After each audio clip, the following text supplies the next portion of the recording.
O ngayon, pag-usapan muli natin yung mga karumal-dumal na ginagawa ng Senado. Una, yung sa impeachment case laban kay Sara Duterte, gusto, sabi ni Father Flavi Villanueva. Ngayon, ang pinatay, mga kababayan ng mga senador, yung 200 pesos across for the House members' preference.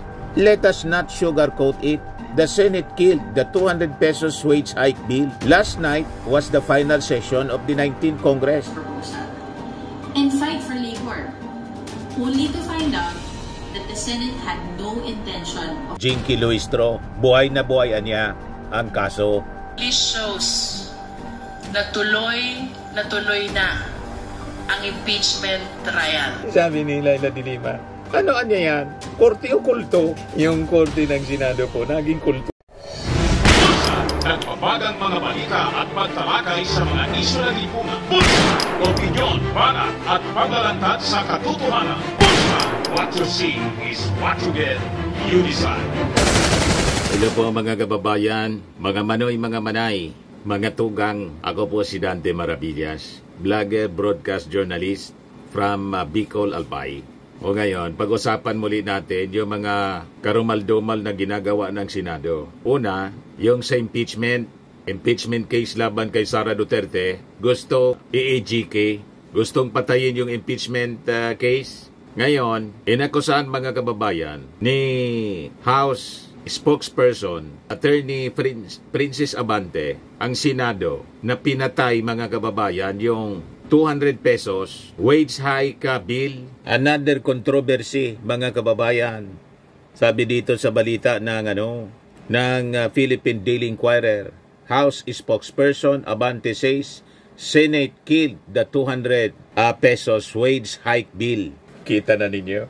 Talagang notorious itong Senado. Nakakahiya, mga kababayan. Kailangan talaga siguro i-abolish na natin itong Senado. Wala nang pakinabang po. Una, yung gustong pumatay, nagbantang pumatay sa ating Pangulo, kay First Lady Lisa at Martin Romualdez, matapos ma-impeach ng Congress, yung kaso gustong i-dismiss, gustong patayin ng mga senador. 18 mga hudas na senador, sabi ni Father Flavi Villanueva. Ngayon, ang pinatay, mga kababayan ng mga senador, yung 200 pesos across the board wage increase para sa ating mga manggagawa. So gusto nilang patayin sa gutom yung ating mga manggagawa.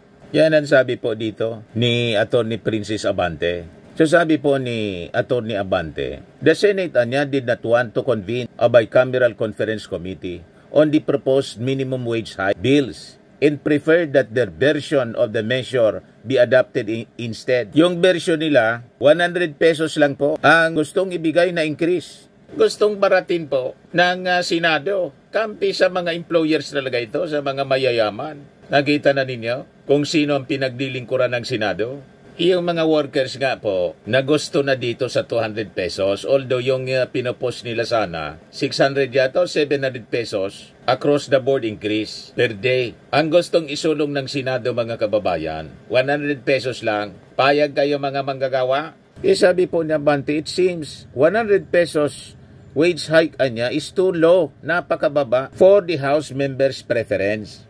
Let us not sugarcoat it. The Senate killed the 200 pesos wage hike bill. Last night was the final session of the 19th Congress. No bycam, no compromise, no wage hike. And the reason is simple. The Senate does not want to talk. What they want to happen is that we just accept the 100 pesos bill entirely. Why, Anya? Bakit? Why is the Senate shortchanging the workers? Tanong mga kababayan ni Attorney Abante. Ito, pakinggan natin yung sinabi po ng spokesperson ng Kongreso.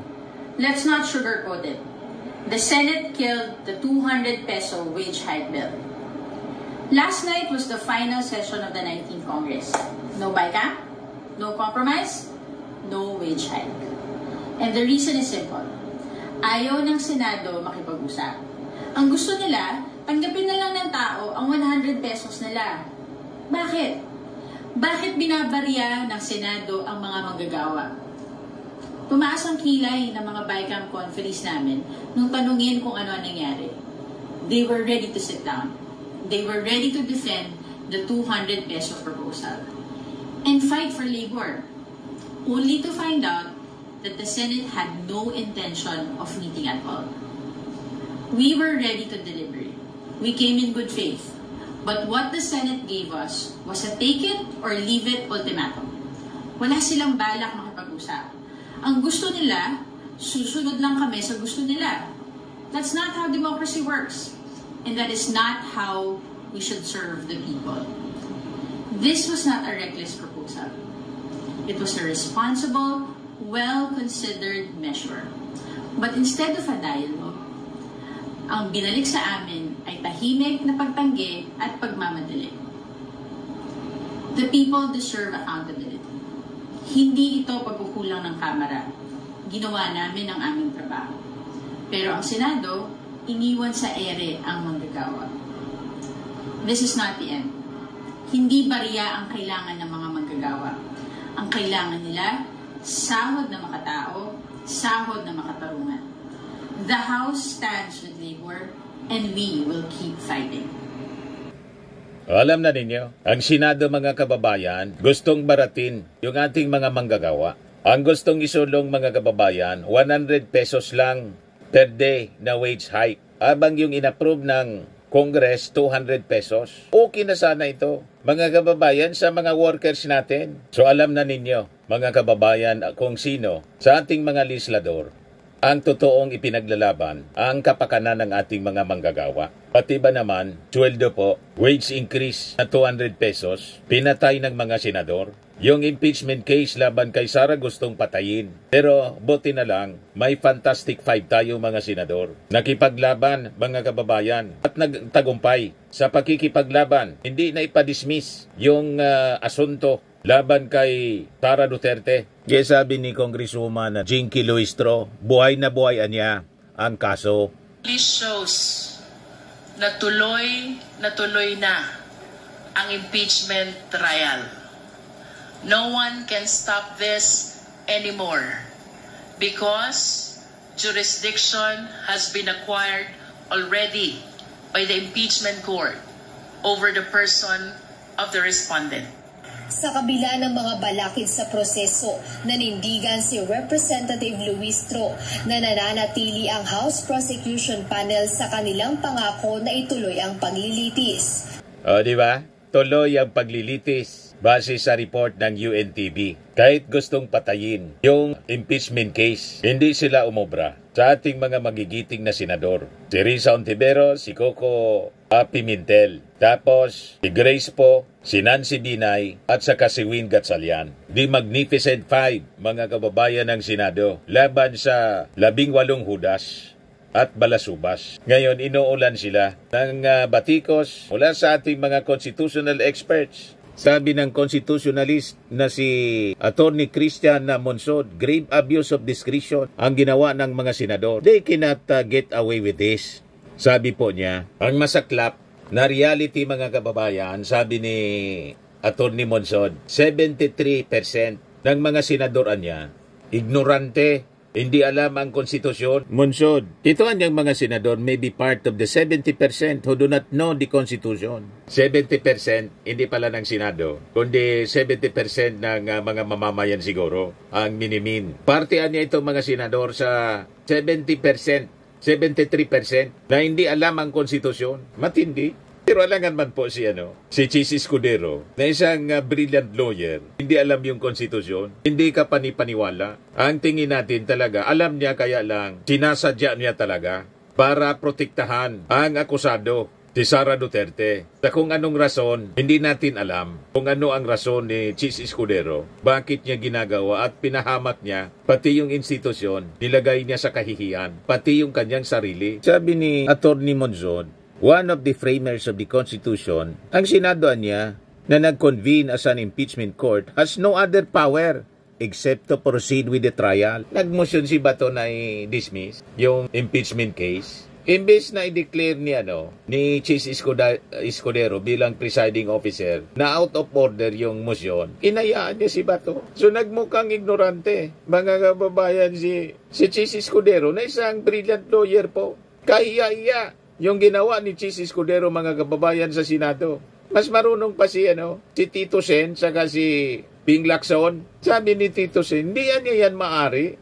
Hindi niya pwede na mas mataas pa, supreme pa yan ang plenaryo sa konstitusyon. Mas supreme ang konstitusyon kaysa plenaryo ng Senado. Sabi ni Christian Monzon, well, maybe it's true, right? Because the surveys says 73% of the people have not read or know very little about the Constitution. So, they're probably part of that 73%. May God have mercy on us. You see? Kaawaan-nawaan niya tayo ng ating Panginoong Diyos. Si Bato de la Rosa, sinabi pa na guided kasi daw siya ng Holy Spirit. Baka evil spirit o espiritu ni Kibuloy, humiwalay na siguro. Sabi ni Monzon, the impeachment trial niya can cross the next Congress despite challenges. However, he also said the issue might also be raised to the Supreme Court. In other words niya, they want to kill the impeachment. The Constitution is very clear. But you know, they ignore the Constitution. Yan ang totoo niyan, mga kababayan. Wala silang alam. Alagad man si Jesus Cordero, hindi niya alam. Or si Alan Peter Cayetano, ignorante sa Constitution. Hindi po maaring ganun. Talagang sinadya nilang i-ignore ang ating Constitution. Di baling magmukha silang moron. Basta kampihan lang si Sara Duterte.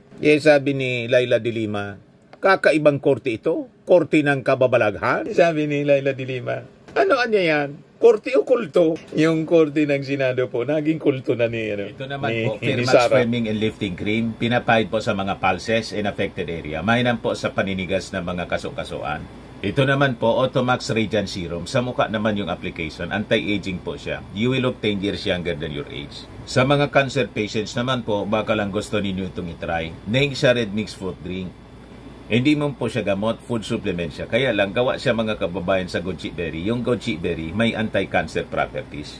O ngayon, yung mga inquiries ninyo, dumiritso na lang kayo sa aming messenger sa Facebook para masagot namin agad.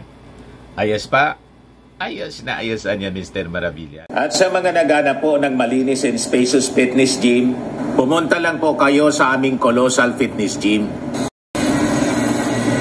May Grab Car Rental din po kami. Ito naman po yung bago naming product na binibenta online.